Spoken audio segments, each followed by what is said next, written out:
Welcome back to my channel, and today I'm going to give my quick take on Triangle of Sadness. But before I do that, let me just give you the synopsis, and this comes from AMC.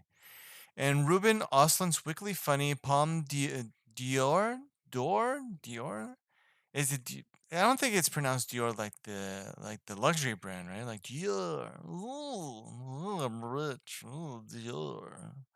Ooh, I have to, you have to say it that way. Ooh. It's like the celebrities that do those commercials, the luxury brand commercials, and they change their voice, right? Nescafe. Oh. I'm going off the rails, baby. Ah, yeah. I've been off the rails, me and Kanye, baby. Yeah.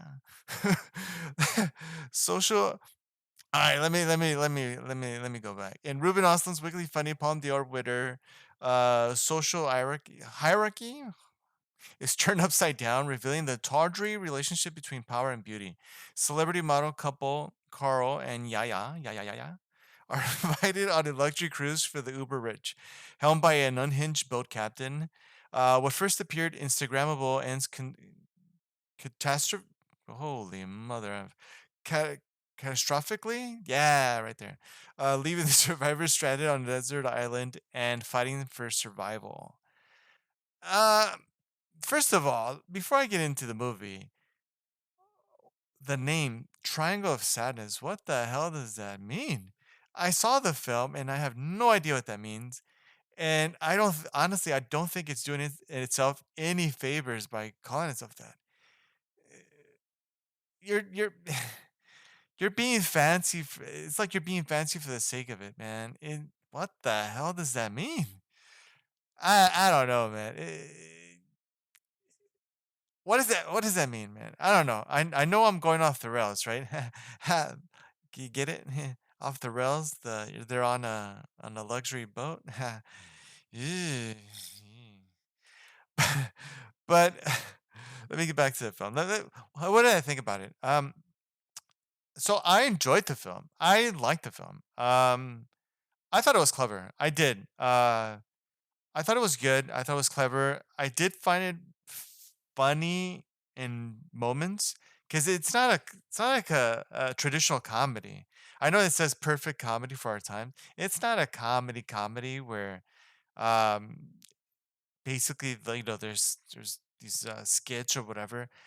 But there's definitely some funny moments and but it's mostly I would say it's it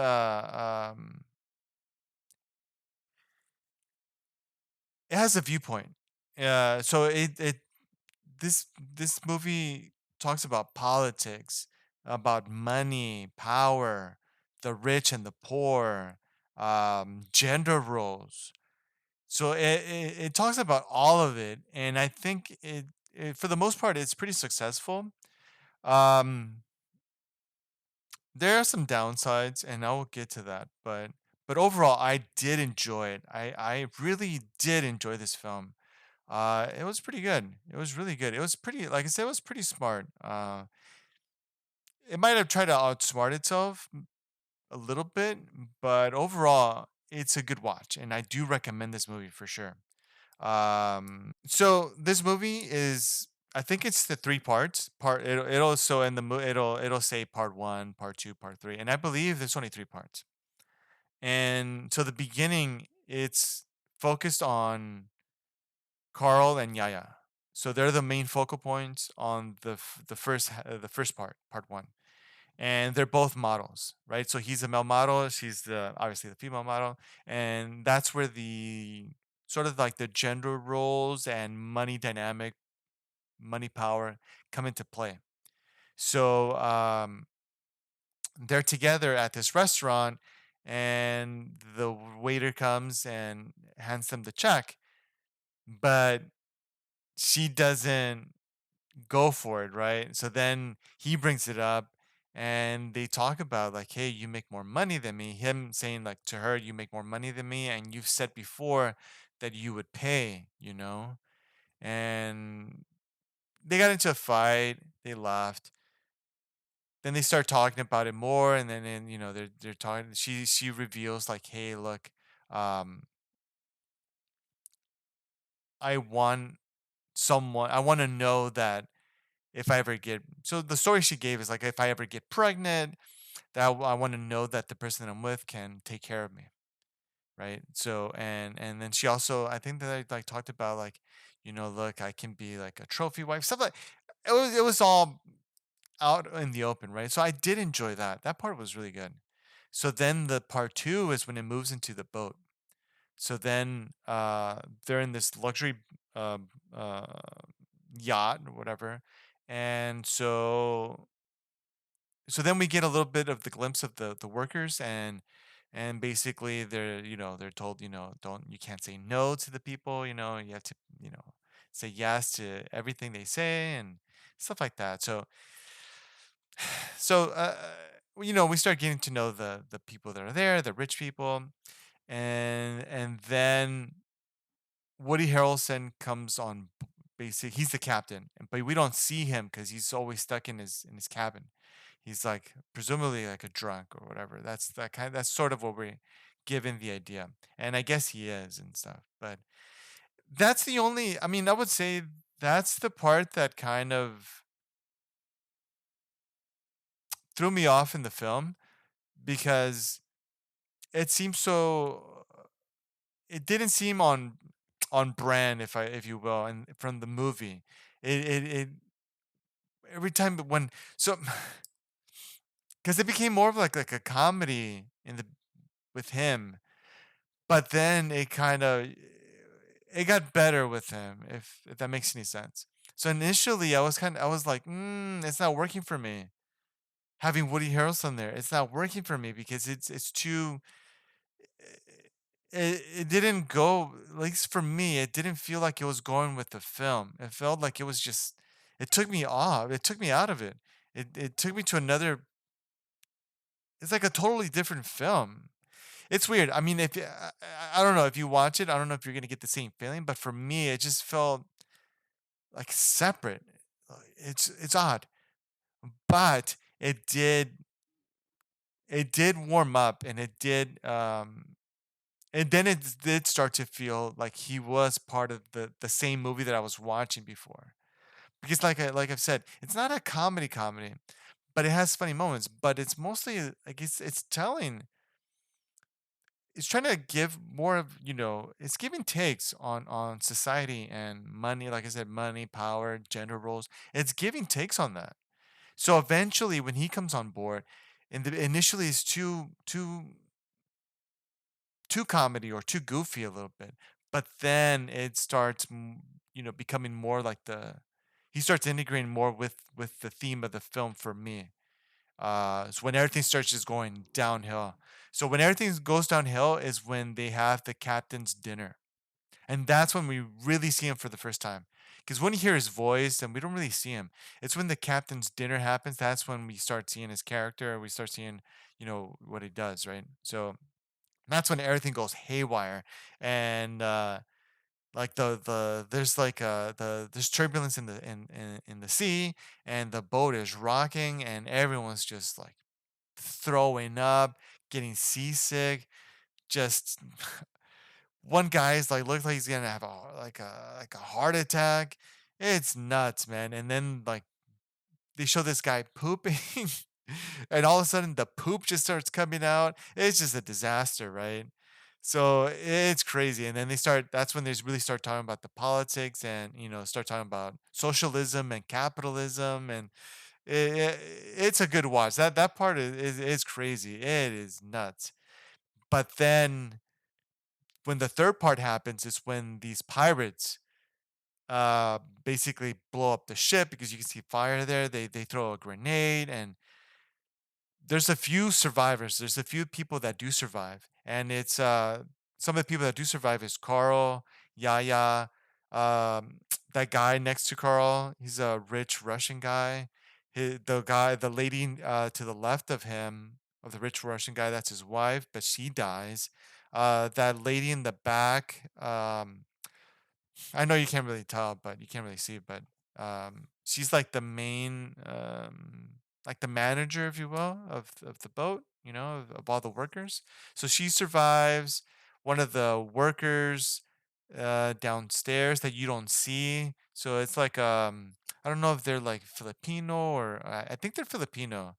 There's a bunch of Filipino workers or I don't know. Like I think the